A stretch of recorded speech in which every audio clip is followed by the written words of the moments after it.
Vamos abrir a palavra de Deus em João capítulo 4. Hoje pela manhã eu dei sequência na exposição de João. E nós vimos o final do capítulo 3, agora capítulo 4. E nas quintas-feiras, aqui na igreja, nós damos sequência a Neemias. Esdras, Neemias. Já terminamos Esdras e Neemias. E gostaria que os irmãos, sei que alguns não vêm porque acabam esquecendo, já perdeu o costume, né? Mas nós não estamos podendo transmitir, porque não tem quem transmita. Aliás, já faço aqui um apelo, né? Que já foi feito, inclusive. Se alguém quer aprender a fazer uma transmissão, ajudar, olha aí, não é, Gustavo? Estão prontos aí. O negócio ficou muito mais difícil, a gente tinha bastante gente, e o negócio começou a se complicar na hora da transmissão. E daí, alguns foram atrás e se especializaram, e nem todos sabem fazer a transmissão. Difícil, mas o mais difícil já passou. Agora é mais para aprender, já está tudo pronto, é só ir lá e aprender. Antes era um leão por semana, né? Tinha um desafio, toda semana tinha que aprender alguma coisa nova. Eu acho que essa fase já foi, né? Agora dá para só ensinar. Então, os irmãos... E também, né? Às vezes alguém fala assim, olha, eu poderia fazer o seguinte, eu poderia pegar o vídeo e fazer a edição. Fazer uma edição, cortar, fazer a mensagem separada. Se alguém tiver essa habilidade, quiser fazer isso daí, nós precisamos. Porque não há tempo, uma pessoa sozinha não tem tempo para fazer tudo, né? Isso seria muito bom. Então vamos lá, capítulo 4 de João.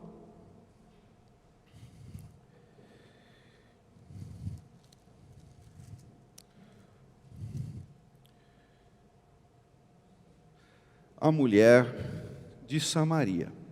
Até agora, irmãos, vocês têm notado que as coisas têm acompanhado o primeiro capítulo, né? Nós falamos algumas vezes sobre isso, que o primeiro capítulo ele abre uma margem assim para o livro, né? Ele introduz alguns assuntos assim que vão ser desenvolvidos no livro.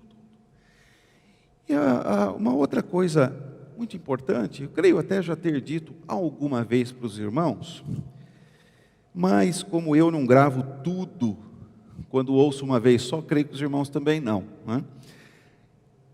É o motivo da água.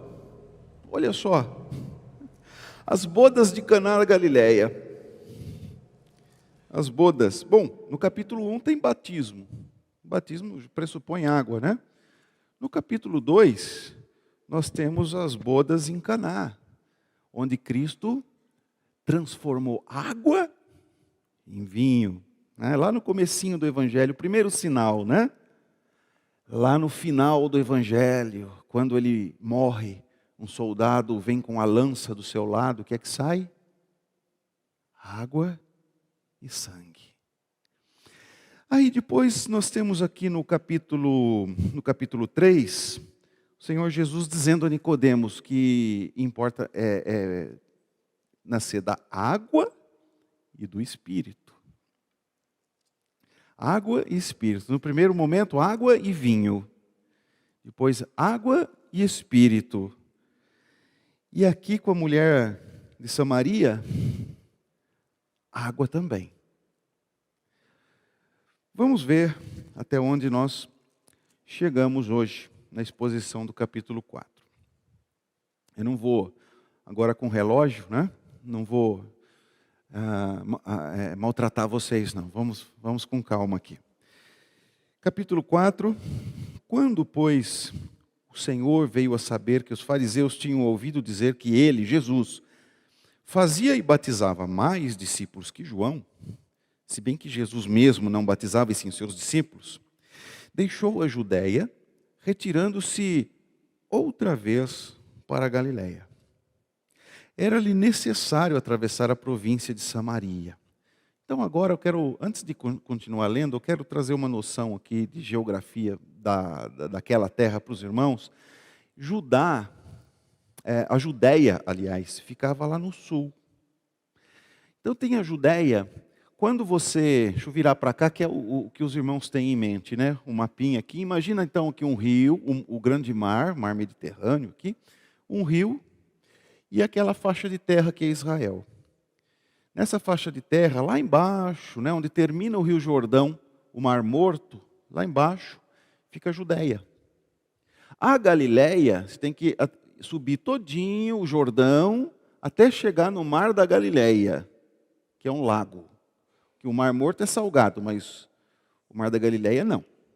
Ali é um lago mesmo, né?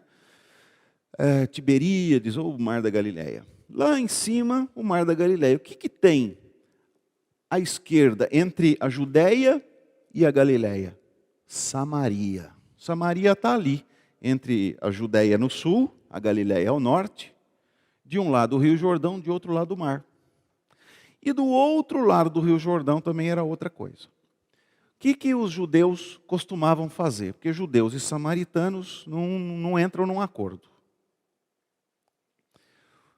Judeus e samaritanos não entram num acordo. Então, eles não se dão bem. E aí, um judeu, porque fora a Judéia, onde é que tinha mais judeu? Na Galileia. Tá? A Galileia era um lugar onde tinha muito judeu, só perdia para a Judéia, lá embaixo. Então, um judeu, quando ele queria ir até lá em cima na Galileia, o que ele fazia? Ele tinha que, o caminho mais fácil, passar pela Samaria. Mas ele não gostava de samaritano. Então, o que ele fazia? Atravessava o Rio Jordão, subia, atravessava de novo o Rio Jordão e chegava na Galileia. 2 vezes ele atravessava o rio, mas ele não passava pela Samaria. A Samaria vem de quando? A Samaria vem lá da divisão do reino, né? Quando ela se tornou a capital do reino do norte, que o rei Jeroboão falou assim, eu não quero que ninguém vá adorar em Jerusalém, depois acaba virando casaca lá para o lado do rei Roboão. Então, vamos fazer o seguinte, a gente faz 2 bezerros de ouro, coloca ali um em Dan, um em Betel, e o culto vai ser aqui mesmo. E aí ali começou já uma divisão da própria religião. Então, futuramente, né, depois que vai Israel para o exílio, vai Judá para o exílio, né, então aquela turma da Samaria, ela ficou meio que misturado, né, mistura de povos, mistura de religião e tudo mais. Voltam os judeus de Judá, do exílio, para reconstruir o templo, para reconstruir os muros de Jerusalém e tudo, e estabelecer de novo a religião judaica.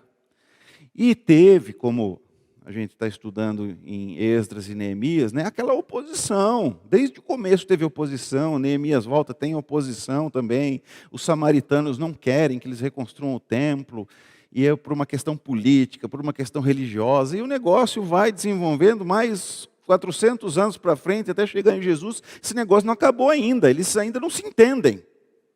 Não se entendem. E aí, Jesus estava saindo da Judéia e ele ia para Galiléia. O que um judeu faria? Atravessava o rio 2 vezes, mas não passava pela Samaria. Mas Jesus, era-lhe necessário atravessar a província de Samaria. E Jesus vai. Ele vai por Samaria mesmo. É um projeto, é um caminho mais curto, mas é também um projeto de Deus. Veja só. Chegou, pois, a uma cidade samaritana chamada Sicar, perto das terras que Jacó dera a seu filho José. Então, em Sicar, você já vai encontrar lá no Antigo Testamento, nas histórias de Jacó, essa cidade. Estava ali a fonte de Jacó. Que fonte é essa? O poço. Um poço que Jacó, né?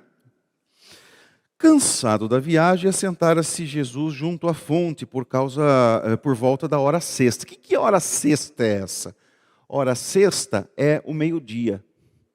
Então você lembra que lá em Atos fala assim, como pode estarmos embriagados agora que ali ele fala, se não me engano, é hora nona.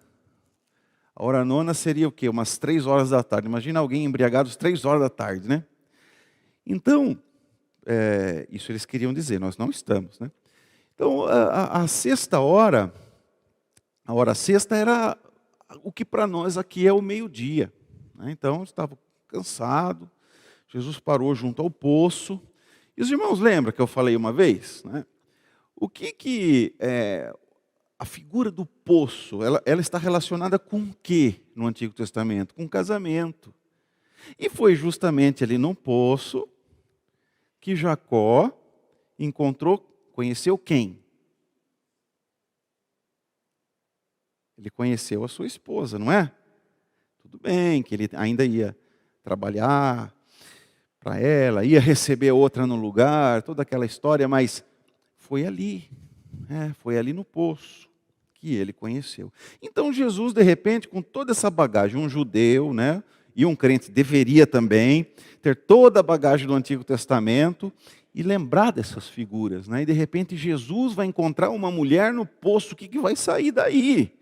Né? Alguém que olha para a Escritura e está acostumado com isso, fala assim, isso aqui vai dar casamento? Então, mas o Senhor Jesus, olha só, então chegou à cidade de Sicar, perto das terras de Jacó, dera a José. Ali estava a fonte de Jacó, cansado de viagem, assentaram Jesus junto à fonte por volta da hora sexta. Ok. Nisto veio uma mulher samaritana. Então veja só, judeu já não fala com mulher. Samaritana piorou, né? Então a mulher samaritana, veio a mulher samaritana tirar água. Então aquele poço, ela tinha que vir tirar poço, porque naquela época, né, a gente viu aqui hoje pela manhã, a gente viu o seguinte, a gente não comentou sobre isso daí, mas a gente leu que João, ele batizava em Enom, perto de Salim, porque ali havia muitas águas. Que muitas águas é isso? O que é muitas águas em Israel? São muitas fontes de água.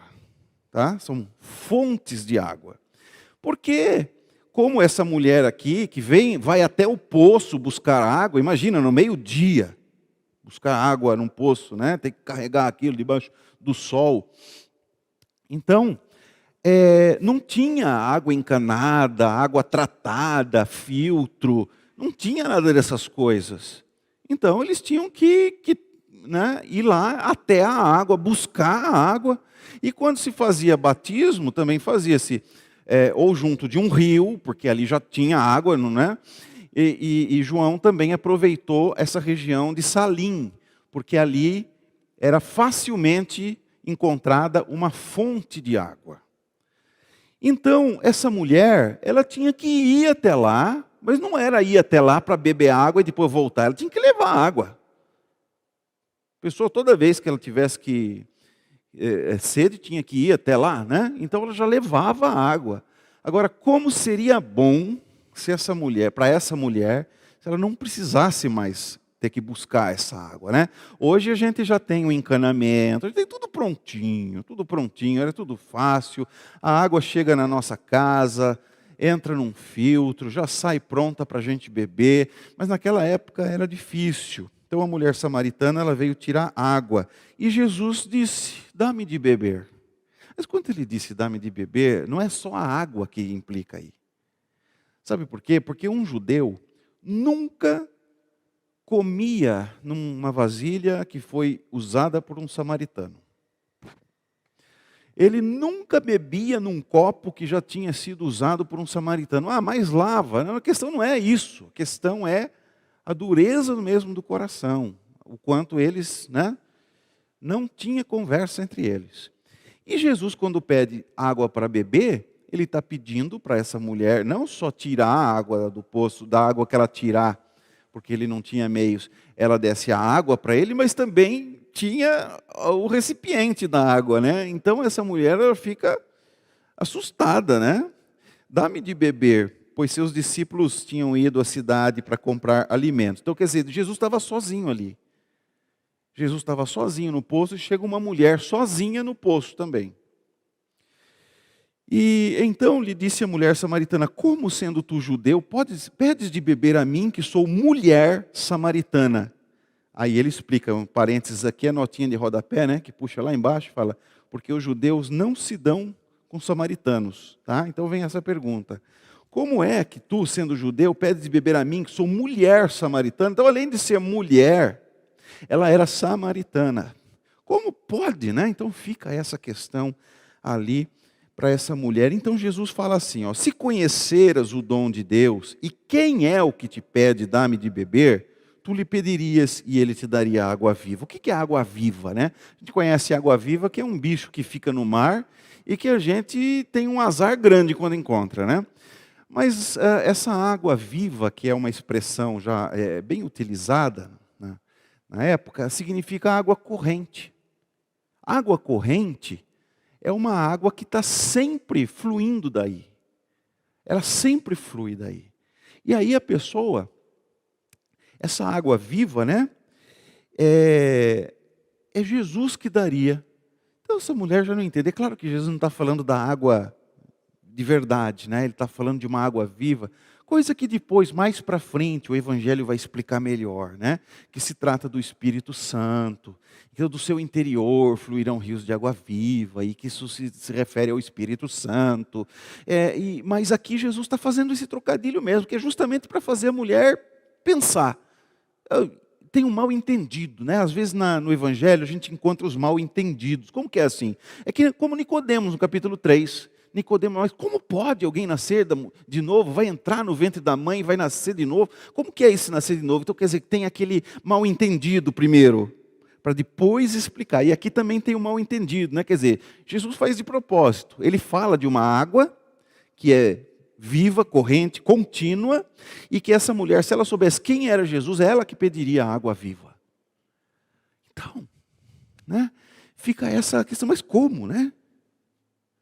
Tu não tem como tirar, com que atirar, e o poço é fundo, onde pois tens água viva. Quer dizer, você não tem nem como tirar a água desse poço aqui. E você está falando de água viva? Como isso, né? Quer dizer, é o mal entendido, que é justamente para levar, né, para o ponto.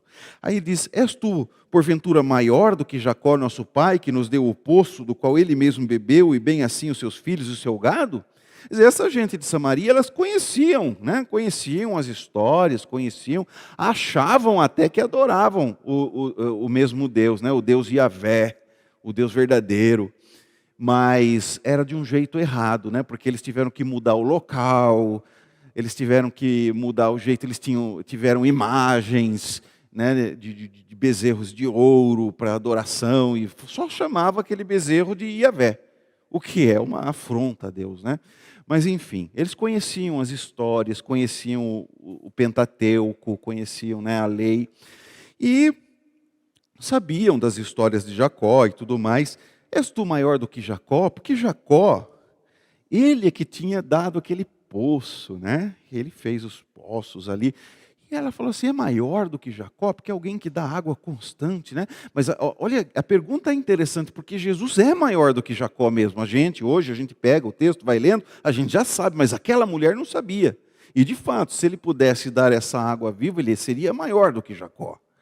E aí, Jesus afirmou o seguinte, quem beber desta água, que ele próprio está pedindo, né, tornará a ter sede. Aquele, porém, que beber da água que eu lhe der, nunca mais terá sede. Pelo contrário, a água que eu lhe der será nele uma fonte a jorrar para a vida eterna. E disse a mulher, Senhor, dá-me dessa água, para que eu não tenha mais sede, nem precise vir aqui buscá-la. A gente já comentou, acabou de comentar agora, que era difícil para uma mulher ter que ir até o poço e buscar água. Então ela fala assim, se o senhor tem essa água, ela nem questiona, então por que o senhor está pedindo para mim se tem uma melhor, né? Mas ela questiona o seguinte, ela quer então essa água, para não precisar vir até o poço, porque era um sacrifício fazer isso. Ter que ir até lá, carregar, tirar água, carregar a água, voltar, e ao meio-dia ainda, né? Então veja, aí Jesus, ele para de falar de água, e ele entra num assunto que está relacionado com a figura do poço no Antigo Testamento, que é o tal do encontro, num casamento. Então, olha só, o que Jesus fala? Ele para de falar sobre água e fala assim, então, você quer água, né? Ela pediu água para que não tenha que vir mais buscar, e Jesus, em vez de explicar, ele primeiro fala assim, chama o teu marido e vem aqui. Então, a impressão que dá é que se o marido estivesse junto com ela ali, ele ia explicar e ela ia poder ter água viva. Mas ele queria chamar a atenção para ela. Marido, casamento, poço, né? E aí, ela respondeu, não tenho marido. E Jesus disse, bem disseste, não tenho marido, porque 5 maridos já tiveste, e esse que agora tens não é teu marido. Isso disseste com verdade. Então, olha, Jesus não tinha visto essa mulher ainda aqui na terra. Ele sabia dessas coisas, e a mulher reconhece, né? Ela fala, Senhor, vejo que tu és profeta. Vejo que tu és profeta. Então, o Senhor Jesus manda ela chamar o marido. E aí, ele mesmo tinha dito que ela já tinha tido 5 maridos, e esse que ela tem agora não era marido dela. Parece que ela vive nos dias de hoje, nos nossos dias, né? Imagina uma situação dessa naquela época. Então, veja só que Jesus não está apenas conversando com uma mulher, que ainda é samaritana, mas que já teve 5 casamentos e está com um homem que não é marido dela. E o Senhor Jesus vai, e o Senhor Jesus conversa, o Senhor Jesus sabe disso. Mas ele fala, ele manda chamar de propósito, para ir provocando dentro dela alguma coisa que ela precisava saber, que ela precisava tratar, curar. Hoje nós temos assim tantas famílias que você nem sabe, né, como que funciona esse negócio, porque é tudo tão complicado, quem é o que de quem, né? Que parece que a gente até fala assim, poxa, eu não vou nem pregar o evangelho para essa pessoa, porque eu só quero na igreja gente certinha. E tem gente que não está certinha, tem gente que está erradinho. E o que tem que fazer? Tem que rejeitar? De forma alguma. Eu não estou dizendo que está erradinho de acordo com as leis do país, de acordo com o consenso geral, de acordo com a Bíblia, né? E conforme nós conhecemos a Bíblia. O plano de Deus é o casamento entre um homem e uma mulher com filhos. Esse é um padrão. Tem aqueles que também, pelo dom de Deus, ficam solteiros. Também tem o seu papel na sua família, na sociedade, com certeza. Mas essa mulher aqui estava completamente desorganizada, sua vida familiar estava um caos. Um caos. Mas o Senhor Jesus está tratando com ela. Vejo que tu és profeta. E aí ela aproveita a tratar de um assunto da adoração. Não é? Mas até aqui, vamos pensar um pouquinho em quais são os tipos de pessoas que nós costumamos pensar assim, que olha, esse daí, olha, eu gostaria que nem tivesse na igreja.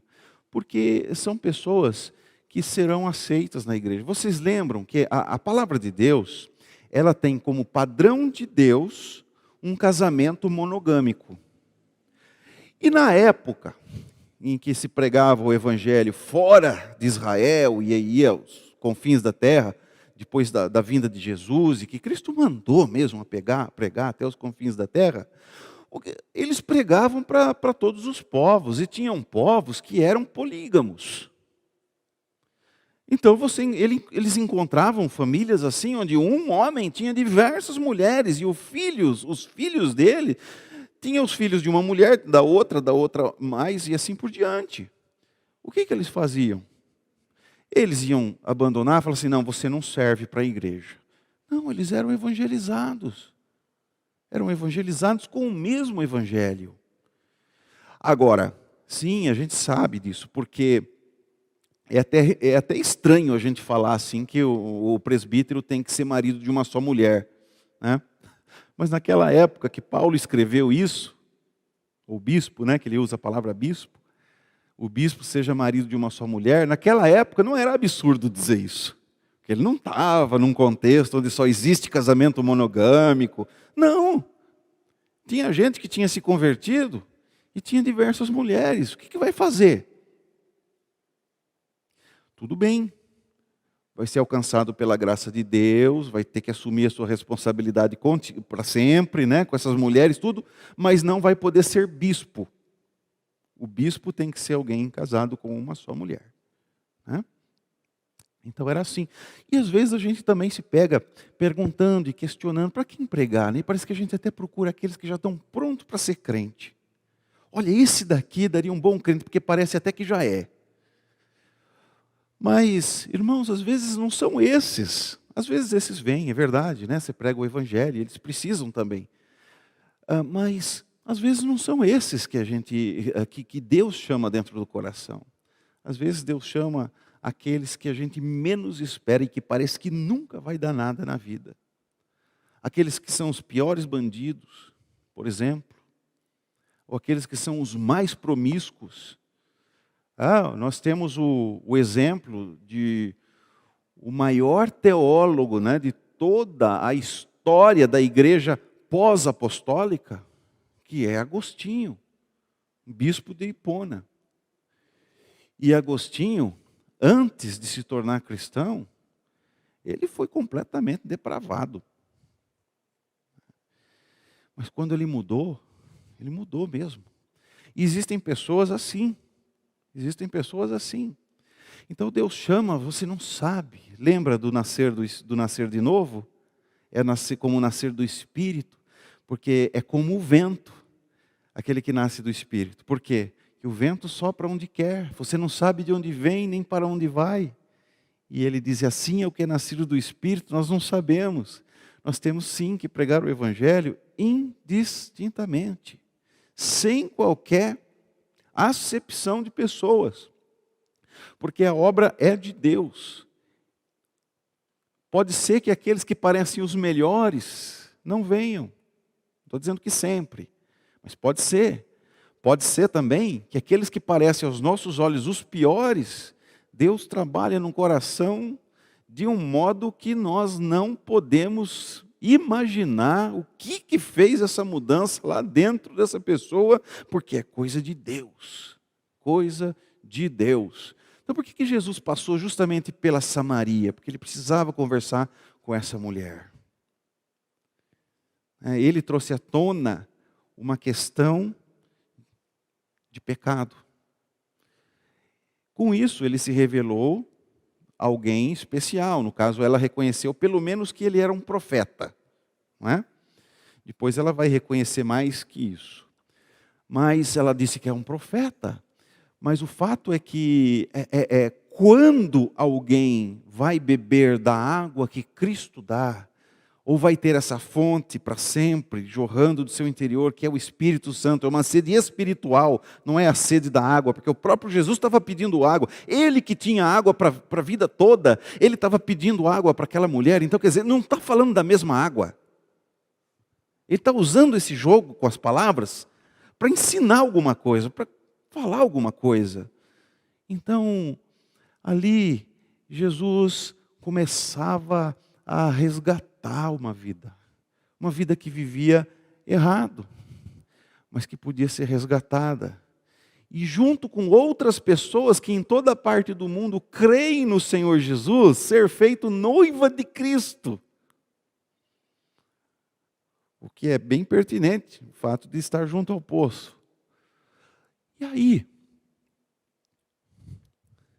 Então essa mulher, ela vai ser trabalhada, porque antes a gente tem que crer em Cristo, tem que vir a Ele. Se alguém não está em Cristo, tem que vir, mas tem que fazer o que primeiro? Não tem que fazer nada. Venha como está. Venha como está. Isso foi o próprio Senhor Jesus que ensinou. O resto é com Jesus. Jesus não fala assim para aquela mulher, manda falar para ela lá, que se ela acertar a vida dela, tudo eu posso conversar com ela. Não, ele vai lá, ele conversa. Ele vai trabalhar na vida dela. Aquela água que flui do interior, que corre para sempre, que é o Espírito Santo, não há mais sede espiritual. Ela estava com sede. Irmãos, como pode uma mulher casar 5 vezes e depois se juntar com outro homem mais uma vez? Essa mulher não tinha um relacionamento fixo. Quantas pessoas estão nessa situação por causa do pecado? Tem sede, está com sede, precisa de uma transformação interior, precisa. Então Cristo ele começa a trabalhar a vida dessa pessoa, ela vem como está. E aí Cristo começa a trabalhar. O Evangelho vai trabalhar no pecado. O Evangelho vai tratar o pecado, vai consertar, vai corrigir, vai dar toda a instrução para aquela pessoa. E quando ela vê, ela já não está mais sedenta, mas ela está aliviada, porque ela teve a sua sede sanada por uma água que não é material, que é espiritual. Então, meus irmãos, por isso, nós não precisamos e nem devemos fazer acepção de pessoas na evangelização. Ao receber as pessoas aqui dentro, que tipo de pessoa que se tivesse sentado aqui, você ia passar longe para não dar a mão, para não ter que olhar nos olhos, não ter que dar boas-vindas, ou para não sentar perto, porque tem gente que não é como nós e que incomoda. Mas, meus irmãos, Jesus veio para nos salvar, éramos tão diferentes dele, mas ele se fez um de nós para nos salvar. A gente deve receber pessoas diferentes. Eu não sei. Não tem aqui agora, mas no domingo que vem pode ter. E aí, como será? Temos que estar preparados, devemos querer isso, querer ver gente com vida torta para ser transformadas por Jesus,